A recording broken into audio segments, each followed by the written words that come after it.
Welcome to the Tepper School of Business Multimedia Series. For more information on the Tepper School at Carnegie Mellon, please visit us at www.tepper.cmu.edu/multimedia.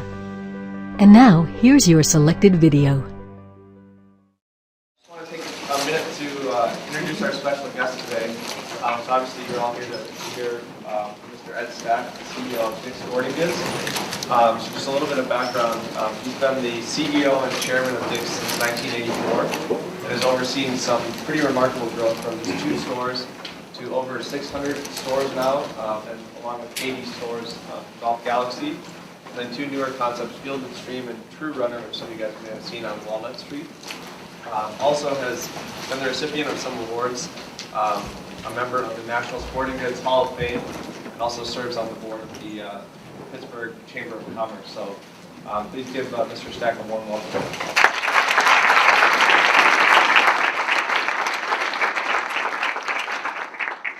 Thank you. I'm getting kind of hungry watching all of you guys have lunch. I'm going to try to do a quick presentation. I'm going to give you a quick history of the company, a couple of things that I'll show you that we do, and then open it up and can answer some questions. So, quick history of the company. The company was started by my dad back a really long time ago, over 60 years ago. And it started kind of in a funny little way. He was about 18 years old working in the Army-Navy store back in Binghamton, New York. And after World War II, the Army surplus stuff was starting to dry up. So the guy that he worked for wanted to get into the tackle business. And my dad was an avid fisherman. He spent a lot of time fishing in the rivers. So my dad was working in this Army-Navy store, and the guy wanted to get into the tackle business because the Army surplus merchandise was starting to dry up. So my dad was an avid fisherman, so he asked my father to go home and make a list of all the things that he needed to get into the tackle business. As I said, my father did a lot of fishing with his grandfather down in the rivers in Binghamton. He had his dad had been killed in a car accident when he was 5 years old, so he spent a lot of time with his grandfather. So my father went home and put this order together, and every year that he tells the story, he stayed up a little bit later. And by the time he told my kids the story, he had stayed up all night long doing this order. And it was only on 2 yellow sheets of paper, so I don't know what he was doing all night long and only had 2 yellow sheets of paper. But he came back in and he gave it to the owner of the store, and that this is what you need to get into it. And the guy was obviously in a foul mood that day, and he crossed half of it out, told my father he was a dumb kid, didn't know what he was doing. And my father, who had that very stereotypical Irish Catholic temper, grabbed the paper out of the guy's hand, walked out of the store, and never went back. Went over to his grandmother's house and told his grandmother about it. Like I said, he spent a lot of time at his grandparents' house. He went over there and talked to her about it. He was pretty upset. My father was a pretty emotional guy, and so I can only imagine how he was. So they went over and talked about it, and his grandmother said, "You know, Dick, how much would it cost you to do this yourself?" And he said, $300. And she was the matriarch of this Irish Catholic Depression family, and who scrimped and scraped for everything that she had. And they didn't have very much at all. And she went into the back of the kitchen to this cookie jar where she had saved some money and took out $300 and gave it to my father and said, "Go do this yourself." And so he did. So this is the first store that he opened up after that conversation with his grandmother. And it was really pretty small. And that picture doesn't give justice about how small it was. But we teased my father later on about this because this place was so small that it didn't even deserve a full mailing address. This was 453.5 Court Street is where he started the business. So he started the business, and then a few years later, about 10 years later, he bought a piece of land and built this store. So in 1960, he built this, which was roughly a 5,000 square foot sporting goods store. It was the only store that we had, and this is the first store that I started working at. And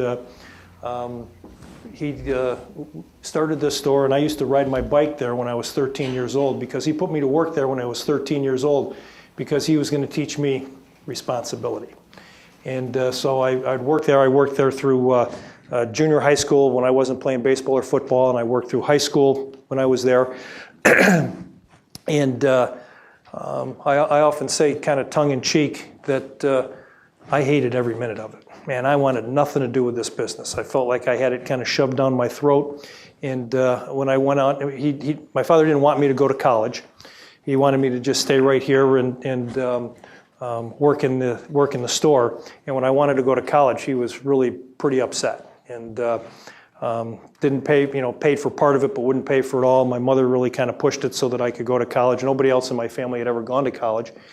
And when he dropped me off at college, and this is a true story, when he dropped me off at college, we had the National Lampoon Chevy Chase station wagon. We had the big long station wagon with the wood on the side. I'm the oldest of 5 kids, and I couldn't wait to get away. And when my father dropped me off, I remember watching him drive away from my dorm room. And like I said, I didn't like anything to do with that business. And what popped in my head was Martin Luther King when I saw him driving away. And all I could think of was free at last, free at last. Thank God I'm free at last. I never have to go back to work in that store again. It didn't work out quite that way. As I got ready to get out of college, my dad got really sick. And those of you who ever watched ER back years ago, anything that happens on ER happened to my father. So he went in, he had a double bypass operation, back when bypass operations were pretty serious and kind of experimental surgery. He went into the operating room, came back out, started to bleed out. They had to take him back into the operating room. They had to resuscitate him, shock him to bring him back. And he lived for a long time, but he never quite made it back emotionally or physically from that ordeal. So I was planning to go on to work at either Coopers & Lybrand or Price Waterhouse, and then I wanted to go on to law school. But he got sick, so I came back in to help out in the business for what I thought was going to be a little while. I wasn't planning to stay, and I quickly came back, and I quickly fell in love with the business. We had 2 little stores. This one here was 5,000 square feet, and another one down in the next town over was 2,500 square feet. And I came back in, and I quickly fell in love with retail.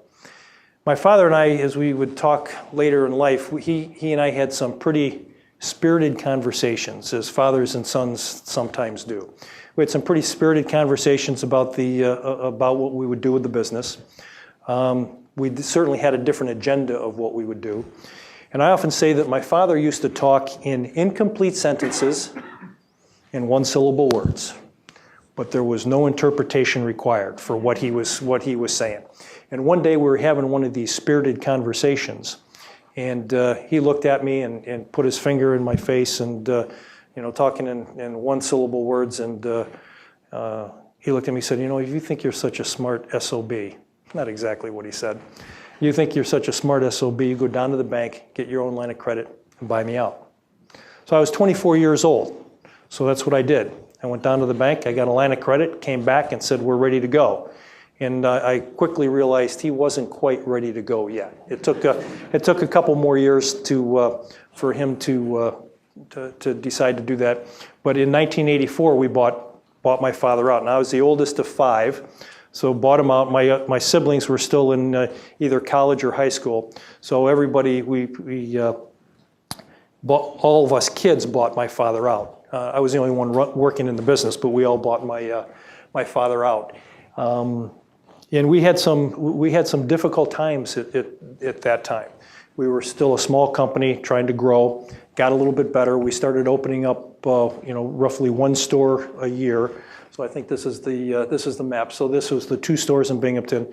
We bought my dad out and we started to grow the business. We opened up our first store in Syracuse, New York, which was 20,000 square feet in 1987. Now my dad, as I said, he was kind of a tough guy, never gave you a compliment, and like I said, talked in incomplete sentences and one-syllable words, and had never made it back from this sickness he had. So one day I always would try to get my father out to go do something. So we were going up to Syracuse, to the new store in Syracuse, to have a meeting with the Nike guys. We just opened up this new store. And I said to my father, I said, why don't you come on up with me? I don't want to come up, blah, blah, blah, blah, blah. Anyway, I got him to come up. And this is kind of my dad's personality. So we went to the store. The guys from Nike are there. The store looks great. It was 20,000 square feet. Back in the mid-'80s, that was a pretty big sporting goods store. And the store looked great. We did a lot of business. And my father looks at the guys from Nike look at my dad and said, store looks great. You should be really happy with what the kids have done. And my father looked at him with a straight face and said, yeah, you know what? The store's been open a month. They did 25% more business than they thought they would. So they're really not quite as smart as they think they are. And that was kind of the way that he was. We then went to, in 2000, we had about 80 stores, and today we have about 600 stores. We grew the business, and when we moved to Pittsburgh in 1994, we had roughly 7 stores when we decided to move to Pittsburgh. We had 12 when we got here. Next year we opened up some stores, and about a year and a half later we had 22 stores, and we decided to go, we thought we were really hot stuff. And so we opened up 18 stores on a base of 22, and we almost went out of business. It got to the point where we were probably a week away, maybe 10 days away from going out of business. We had grown the business too quickly. Not only did we open up 18 stores on a base of 22, which you put that in percentage terms, that's a big, big number. We made the stores bigger. They were spread out across the country. We opened up Cincinnati. We opened up Philadelphia. All the mistakes that you can make in retail we made, and we almost went out of business. We went to, the banks wouldn't touch us. We had some venture capitalists who were in at the time. They didn't want to put any more money in. We were kind of caught between a rock and a hard place. We went to talk to GE Capital. And GE Capital was, at the time, was because the other banks wouldn't talk to us, GE Capital was the lender of last resort. We kind of say tongue-in-cheek that GE Capital was the last guy you talked to before you called Tony Soprano for a loan to try to keep your business going. And you don't want to call Tony Soprano. So the venture groups were in. They said, if you can get the bank, if you can get GE to provide you the line of credit, we'll put some more equity in. And GE said, if you can get the venture groups to put more money in, we'll give you the line of credit. So we had to kind of marry these two things together. We finally got it done. And as we talk about the business, and we were seriously within a week, 10 days of going out of business. We had no money. We had some bills that were due. We had a conference room table set up with checks. We'd say, how much business did we do the day before? We determined how much business we did. That's how many checks we could send out. I mean, it was really pretty difficult. We got to the point that it's a little different today, but you do some, necessity is the mother of invention. But we finally got things taken care of, and got the business recapitalized, and said we are never going back there. We are never going to go back to those difficult days. And we put in processes, and we hired people, and the company has done really pretty well since then.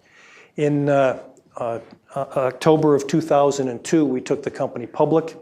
We had tried to take the company public a couple of years earlier in the dot-com craze, or the dot-bomb craze, as it will, when everybody thought retailers were going out of business, and there would only be internet retailers left. But in October of 2002, we took the company public. We were the second company to take a company public in 7, 8, 9 months. I mean, the window had closed. And one of the main reasons we took the company public, we were a private company, we're doing really well at this time. We had some venture groups in, and when the dot-com craze got the way that it was, the venture groups wanted out of our business. So we took the opportunity to buy back 60% of them back in 2000. And so we controlled the company again. These guys have a minority position, and we felt that we had a responsibility to get them out. And so we took the company public for 2 reasons: to get them out, and then also because of 9/11. We were really concerned because of 9/11 if things continued to go on. Although our business was doing well from a P&L standpoint, we didn't have a great balance sheet to really be able to withstand 3 or 4 years of some difficult times. So we took the company public in 2002, and it's all gone pretty well since then. Then in 2004, we acquired Galleons, which was a big competitor. They were starting to struggle. And one of the things that I think is important as you advance your careers and go back out into the workplace is that you have to be careful not to kind of get too full of yourself and understand that there's other people who do things as well and sometimes better than you do. And Galleons was one of those organizations. Our business was pretty good. We were bigger than those guys, but we looked at their stores and we thought these guys could have a real impact on us if we let them. And they were having some struggles, kind of like what we did years ago. They were owned by Freeman Spogli, a VC firm out of on the West Coast, and the Limited. And the Limited wanted to get out. So we were fortunate. We went and bought these guys. They were big stores, kind of like, who's been to their store in Cranberry or Robinson? They're big 2-level stores like that. So we bought them, and that was really the catalyst that drove us to where we are today. We then have opened up a company called Field and Stream, which is a hunt fish camp store. We've got 10 of those open today. We'll open up 8 more. We're really excited about this concept. And it's kind of an interesting concept from a standpoint that this basically goes back to our roots of the business that my father started. He started in the tackle business, and then it was hunting and tackle. And so this goes back to that, the roots of the business. And we've got something in here. We did something here because we didn't want it to be really associated with Dick's as much. But we've got a little plaque. If you go into Field and Stream, you'll see a little plaque on the fireplace that says, in dedication to Richard J. Stack, who was my dad, and the year that he passed away. And if he came back, some people have said to me, now remember the story I told you about before, we did 25% more business than we thought we would, so we're not that smart. Some people have said, well, what would your father say if he saw this today? And I said, my father would say if he saw this today, he'd walk through the store and he'd say, this is a pretty cool store. It's doing really well. What the hell took you so long to figure out how to do this one? You know, it wouldn't be, hey, it's great, let's go on. I mean, he'd definitely give you a shot. Retail today is really changing. Retailers today are becoming brand builders and technology companies. We all sell kind of the same stuff. You know, if you're a branded house and you're selling Nike product and Under Armour product and TaylorMade product and Titleist product and all this stuff, you're all selling basically the same thing. So you really have to differentiate yourself in the eyes of the consumer. You have to build a brand, and then you have to provide the technology to make it easy to shop. And retailers are really becoming a big part of retail today is technology. We're becoming technology companies, which a lot of people don't realize that. I think retail is a pretty exciting place to be today because of how it's changing. Amazon is a perfect example. Amazon started out as a retailer. A lot of people still think Amazon is a retailer. A lot of people characterize Amazon as a logistics company. And I think retailers are going to become, you have to become a brand builder and you have to become a technology company to be a great retailer today. The purchase decision is completely changed. It's customers today, especially your generation, you want what you want, when you want, how you want it, and where you want it. And retailers today have to be able to provide that to you. I think one of the issues with some retailers today is they want things to be how they were, and they are never going to be how they were.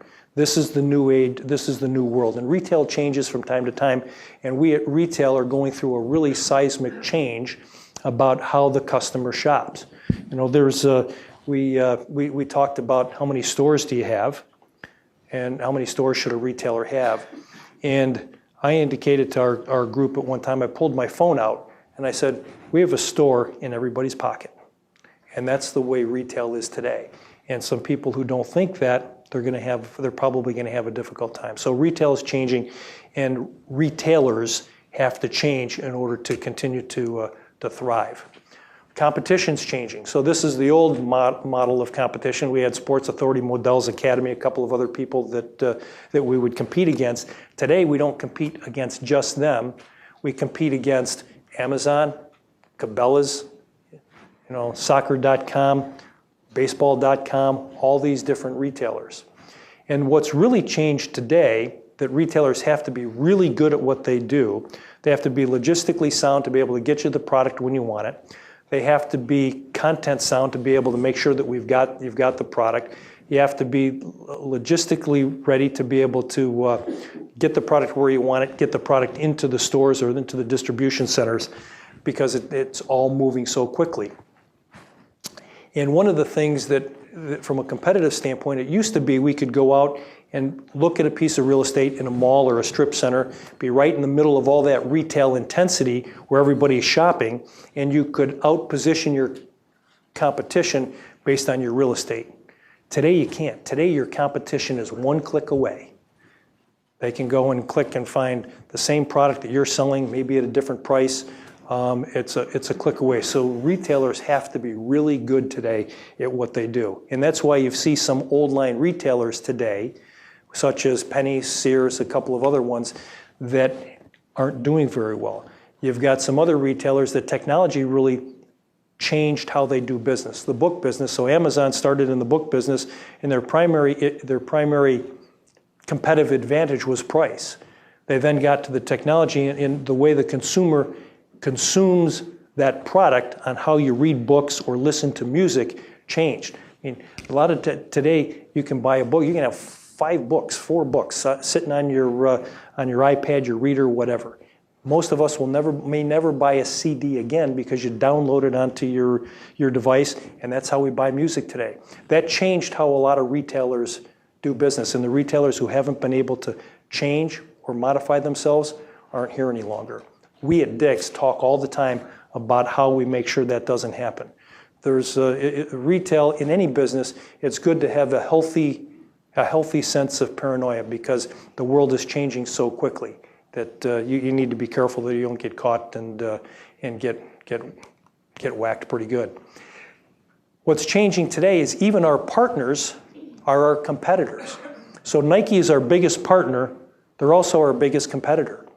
We went and talked with some kids at some high schools and that were just kind of outside the easy drive zone to our store. Their comment was, I go to Nike.com. Dick's is just a little bit too far away.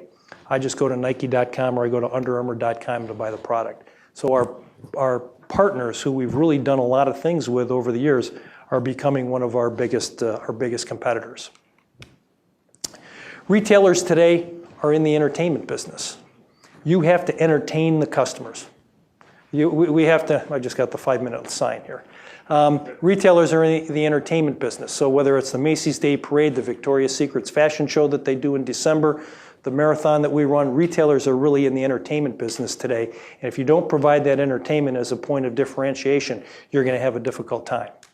Kind of the vision of what we do at Dick's Sporting Goods, I think it's always important to have kind of what we have to do and what we want to be all about. So you can see that we look at that we build leading brands that serve and inspire athletes and outdoor enthusiasts around the world to achieve their very best. That's what we do with True Runner. That's what we do with Dick's, Field and Stream, with Golf Galaxy.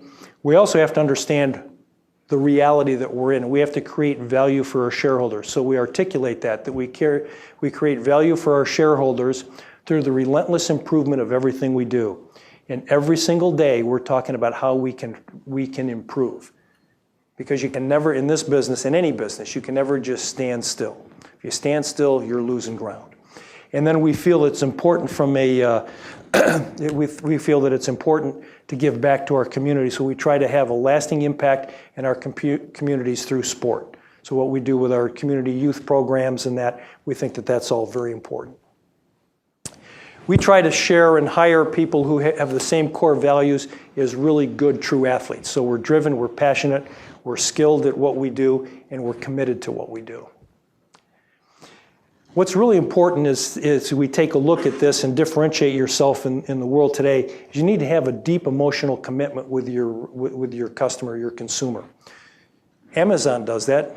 It may be a deep emotional commitment that I know I'm going to get that product and it's going to be at a great price, or it can be other brands on how they make that commitment to their consumer. Nike, Under Armour, they do it from an aspirational standpoint. We really do it by trying to make sure that people understand that we understand the athlete. So I'm going to show you a couple of quick commercials here of what we've done to show that we understand the consumer and the customer and what they go through, whether they're a baseball player, whether they're a football player, or a gymnast. We take a look at this, and we did this big campaign around Champ Week 2 years ago to launch this. So hopefully it works.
We did that commercial and we got so many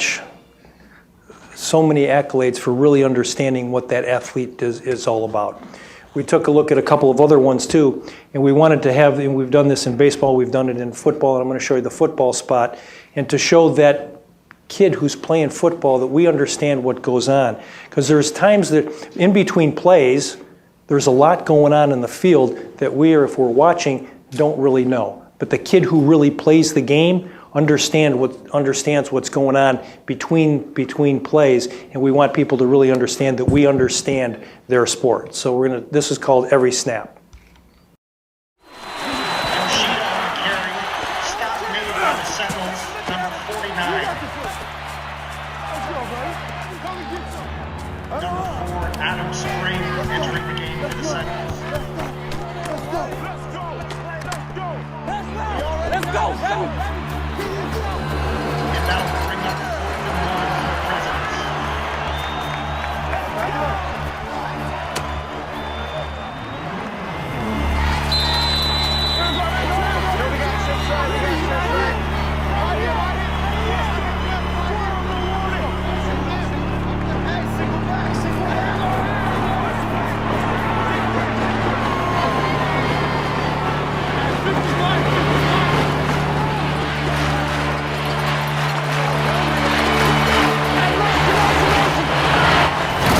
We did that, and our football business exploded because those high school kids who were playing football understood that we understood what they were all about. The last one I'm going to show you is to create that emotional connection with kind of all slice of life type of stuff, which is what all these commercials are. And this here is about we took it when our guys first came and talked to me about this. We're going to build a Christmas spot around this basketball hoop. And they kind of talked to me about it, and I wasn't quite getting it. And they said, they said, have you read The Giving Tree? How many people have read The Giving Tree, the kids' book? I read that book to my kids like 15 million times. And when they told me about that, I said, I get it. And this is a commercial about what happens to a family in a neighborhood, and when there's a gathering place, and we at Dick's can provide that gathering place in this basketball hoop. I had some of my friends send me notes. One buddy of mine sent me a note and said, most of you guys are too young to kind of understand this. You know, a few of us older ones, that have kids, we can kind of get this. But he sent me a text at 10:30 at night and said, my wife is putting the girls to bed. I just saw your commercial. I sat down and watched it, and I'm sitting in on my sofa crying around this spot, this emotional connection about families and sport and the whole neighborhood. So.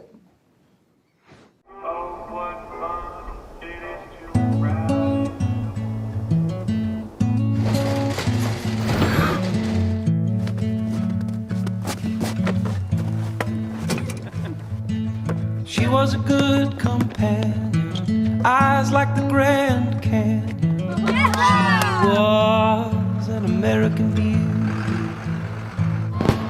She was a long goodbye. She was the best I lived by. She was an American beauty.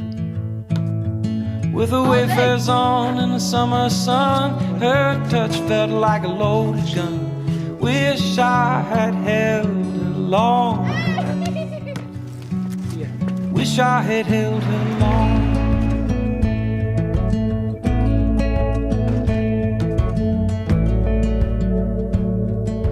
As a dad of 5 kids and 3 of them girls, man, it just still gets to me. So it's really important that we connect with our customers and our consumers, and we really believe that sports make people better. That's kind of our view, that if, especially these kids, if they're playing sports, then they've got less time to get in trouble. Kids today feel that they need a place to belong and to be a part of. And so we really do believe, and we take action about that. We think that sports make people better. So much so that we produced a movie last year called We Could Be King, which was really a terrific movie. It was a documentary about an inner city Philadelphia 2 schools with the budget cuts were put together. We just got lucky with how it all came together. But we hired a director. He went in and he filmed these kids in school, at practice, in games, in home, on the street. And if you get a chance to watch it, it's really a terrific movie. And it really shows how important sports are to these kids. And there was a coach on this. The guy that coached this team was 27 years old. And we had the launch of this down at the Tribeca Film Festival in New York last year. And Mike Golick came to host the kickoff of this. And when he got done watching this, and Golick had a pretty good career, played at Notre Dame, played in the NFL, and he looked at Coach Dunn, this 27-year-old guy who was coaching this team, and he said, and it was so emotional and so heartfelt, he said, "Coach, I played for a lot of coaches. I wish I could have played for you." And it was really pretty cool. And if you get to watch this movie, you'll see just how important sports are to these kids, and we really try to get behind that and help that. We have our community sports programs, which we really focus a lot on these kids, because we really do think it makes a difference to them. And one of the things that they asked me to do is talk about our leadership principles of what that we do at Dick's. It's really simple. We're fair. One of the things that's really important in our business, in any business relationship, is you have to be fair. You have to be tough. You can't be walked all over, but you have to be fair. You have to be humble, but you have to be confident. So we talk about you got to keep your ego in check. So you need to be humble, you need to be confident, and you need to really partner and make it a win-win. So these shops that we're showing here with Nike, we've partnered with these to roll these out across the country. They've been great for them. They've been great for us. So really, it's a win-win. You don't really want to go beat people up and have them lose and you win. You really should try to find a way to have a win-win relationship, which is really important to us. And we talk about it that in our business, we carry a big stick in our industry. And we talk to all the people that do business, that are in our company, that you have a big stick, but you need to wield it responsibly. And not try to be we're the point in the sporting goods business that there's some people, we're bigger than everybody we do business with other than Nike and Adidas. So we could have a real impact on some of these people companies we do business with. We feel that we've got a big stick, but we need to wield it responsibly, and we do that. So I kind of rushed through the last part, and I'll be happy to answer any questions you might have.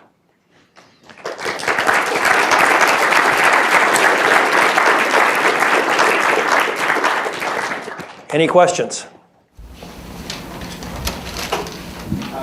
mentioned in your presentation, you talked about that you made every mistake. Can you tell name a couple of your mistakes you made and like how you tell sort of like what you do and whatnot? So the question was that I indicated that I've made a lot of mistakes, and what are some of those mistakes? And I made a ton of mistakes. And one of the biggest mistakes I made that I talked to you about is that we opened up 18 stores on a base of 22, made the stores bigger, didn't have the systems in place. I mean, that was a really big mistake that cost us, could have cost us dearly. We've made other mistakes. We've made difficult, bad real estate decisions. We've made some different investment decisions that haven't worked out. I think what's really important that you understand is that you're going to make mistakes. And when you make those mistakes, kind of move on from that mistake. Fix it. Don't just say, this was my idea, I'm going to make it work, come hell or high water. Because what's going to happen is either hell or high water is going to come and you're going to have a real problem. So you need to make sure that when you make a mistake, just fix it or get out of it. One of the things that I talked to a smaller group earlier today also is that understand when you get into your business career or whatever you decide to do, you're going to make mistakes, and don't put people that you admire on too big of a pedestal and think when you're going through difficult times and you make mistakes, you go, geez, sometimes I think I'm just dumber than a box of rocks, and so-and-so never had to go through this. Not so. So-and-so went through it too. They made their own share of mistakes, but there's not a lot of people who will come out and tell you what those mistakes were. They made those mistakes. So everybody has a struggle. That's one of the things that we tried to show in that first Untouchable spot is the struggle that these athletes go through to get where they are. So you'll make mistakes, just move on from those mistakes. Other questions? Obviously, the company's changed a lot from 2 stores all the way up to over 600. How have you needed to change your leadership style as the company's grown? So the question was, the company's changed a lot from 2 stores to 600 stores, and how have I had to change my leadership philosophy or my leadership style over those years? And it's had to change quite a bit. It's probably changed 5 different times. So you go from having to do everything. So we were very entrepreneurial. We had 2 stores. You know, my brother-in-law and a couple of us and myself, I mean, we ran the register, we bought the merchandise, we opened the store, we closed the store, we cleaned the floors, we unloaded the trucks, we did everything. And what's difficult is the transition you have to go through is then you have to come in, you have to bring other people in, you have to delegate responsibility, you have to give them that responsibility, and that can be a difficult thing to do when you go from that real entrepreneurial to a different position. And as we've done that, you've had to give people more latitude. You've had to listen more. I think one of the biggest positives you can have in your business career is if you listen a lot more than you talk. And we've got an upside down org chart. It actually looks like a diamond. And the name on the bottom of the list, the bottom of the org chart is my name. Because it's really my job to support, to make sure that the people who technically report to me, I hate that phrase, but technically report to me, that they have all the support and resources necessary to do a great job. And it kind of goes that way up until it kind of turns, and the name at the top of the org chart is the customer. And I'm a firm believer that the further you get away from the customer, the less you should talk and the more you should listen. Which means I should just shut up and always listen, which I don't always do. But it's really important that you make sure you listen. You've had kids in your classes, or those of you who have been in the workplace, you know there's some people out there that feel that they're the smartest person in the room on every single subject. And they are kind of a pain in the neck. Don't be that person. Don't feel that you have to be the smartest person in the room on every subject every day. Because we know, all of us know people like that. And if they ever saw a video of themselves, they come off as really I don't want to say dumbest, but I can't think of a better word. They come off as like the dumbest person in the world, in the room. So listen a lot. Don't talk as much. Talk when you need to talk, but don't talk to hear yourself talk. And I think that's really important. So that's what I had to learn to do. I had to learn to stop talking and start listening more. And every stage I've had to listen more and talk less. And sometimes that's hard to do. What led to the decision to leave New York, and how did you land in Pittsburgh? Well, New York was the state we were in. We weren't in the city. So Binghamton, New York was a small town in upstate New York, great place, but we didn't feel that we could recruit quality talent to come to Binghamton. We had a number of people that we brought in that took it when we were a little bit smaller and had some big ideas, and they would get there and their family just said, I'm not living in Binghamton. So it was really difficult. We looked at a number of different places, Boston, Cleveland, Pittsburgh, Philadelphia, to move to, and we decided to go to Pittsburgh for a number of reasons. So the airport at the time was a really big draw. So that hub you could get anywhere. You could get anywhere without a problem. A buddy of mine back in Binghamton, when we were thinking about moving, I said one of the reasons we were moving is because it was so hard for us to get anywhere, and it was so hard for our vendors to get to us, which was a big issue too. And my buddy's dad ran a travel agency, and he looked at me and he said, hey, Eddie, he said, you need to understand one thing. If you live in Binghamton, even when you die, you need to go to somewhere to get the connection, whether you're going north or going south. You can't get anywhere from Binghamton direct. And so the airport was a big draw for us. The cost of living in Pittsburgh was a big draw for us also compared to Philadelphia, Boston, and a couple of other places that we looked at. The family values that you find in Pittsburgh versus some other places, it was the great family town. And a lot of people were like me. I had 4 kids at the time, another one on the way when we moved here to Pittsburgh. So the family values here in Pittsburgh were really important to us. And kind of unique to us was it's such a sports town. Between the Steelers, the Pirates were in the Pens, and the university system were all kind of things that made us decide to come to Pittsburgh. And as we look back on it, Pittsburgh has given us everything that we had hoped it would be. It's really been a terrific place, and if we had to do it all over again, with all the places that we would go, the way that it worked out, we'd go to Pittsburgh again. Yes? You spoke of some very trying times in the spaces and also going to the company.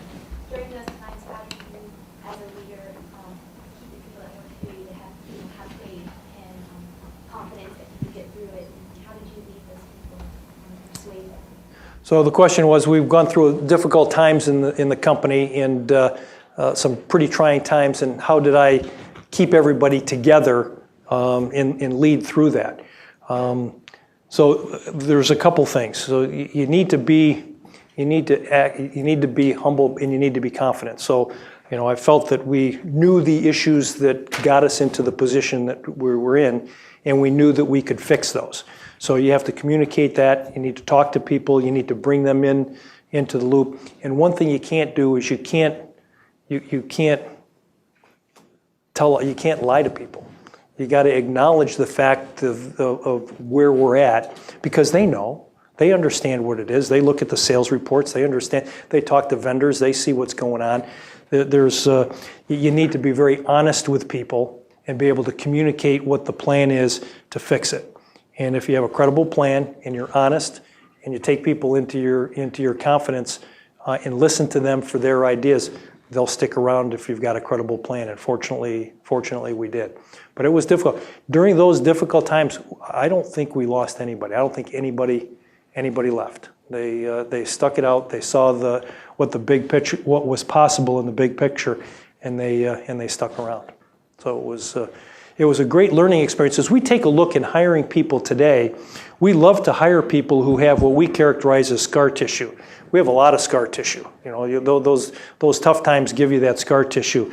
And we love to hear people who've been through some difficult times in their life or through their business life, because they know how to get out of some of these difficult situations. So that's really important to us. A couple more questions? Time for one more. I think these stores start out with 1 or 2 stores, but they stay the same for forever. But what kind of mindsets and factors, what kind of activities from the management side make these such a huge change? So the question was, there's a lot of family stores that stay a family store, a couple stores, and kind of just stay that way and don't really grow. That kind of the question. And what do you need to do differently than that? So number one, you have to have the desire to grow. And we really felt that we needed to grow because the superstores were were popping up, and if we didn't do this, somebody else was going to do it. They'd come to Binghamton, and we'd be out of business today, like all the other retailers. So you've got to have that. You got to have that gut check that you really want to go do what's necessary to grow like that. Then you've also got to bring in some other professional people who can help you, because sometimes to grow a business, it's really difficult to have 4, 5, 6 family members that have the desire and have the aptitude to really grow a business. So you really have to look to the outside and bring some people in, and then you have to trust them, and you have to gain their trust, and you have to make sure that everybody feels like they're all part of the team, and they have to share in the success. So really at a very early time in 1994, when we started to really think things were going to be good, we gave a lot of people stock options and a piece of the company. So we as a family didn't feel that we needed to keep everything. We wanted to spread the wealth, so to speak, and retain people and keep them engaged in the whole process. And fortunately, it all worked out. So far, it's worked out okay. So with that, thank you very much. I enjoyed my time here with you guys. Good luck with everything you're doing in the future.